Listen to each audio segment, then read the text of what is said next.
Psaume 35, versets 11 à 18, le roi David nous explique en fait qu'il essaie de ne pas rendre le mal pour le mal, et qu'il a essayé d'être bienveillant même avec ses ennemis. Mais eux sont en train de le déchirer, de se moquer de lui, de le calomnier, de le mépriser. Et il demande à Dieu, jusqu'à quand le supporteras-tu? Et puis au verset 18, il termine ce petit extrait en disant, je te louerai au milieu de l'assemblée. Voilà, que fait David face à la souffrance, face aux attaques, face à cette injustice aussi? On lui fait du mal alors que lui a toujours fait du bien, même à ses ennemis. Eh bien, il exprime sa douleur, il exprime sa colère, il exprime son incompréhension, et il crie à Dieu, jusqu'à quand le supporteras-tu? Et je crois que David, du coup, et Dieu par l'intermédiaire de David, nous invite à exprimer notre souffrance. Des fois, nos prières sont policées, elles sont politiquement correctes.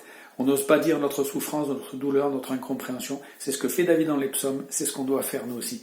Que pendant ces 40 jours qui précèdent Pâques, c'est le 9e jour, eh bien, on puisse en profiter pour exprimer notre souffrance à Dieu, pour lui dire aussi notre incompréhension, pour crier à lui et pour lui poser des questions. Seigneur, jusqu'à quand le supporteras-tu? Mais c'est une souffrance et c'est une expression, c'est une prière qui est teintée d'espérance aussi. Parce que comme David, on peut affirmer au verset 18, je te louerai au milieu de l'assemblée. Je vais continuer à te louer, et puis un jour je te louerai aussi vraiment de tout mon cœur parce que je sais que tu me délivreras. Voilà la confiance de David, mais aussi voilà sa transparence. Il prie et il dit sa souffrance, il se lamente, mais il se lamente à Dieu. Il n'est pas en lui-même, il s'adresse à Dieu et continue de s'adresser à Dieu même dans les difficultés.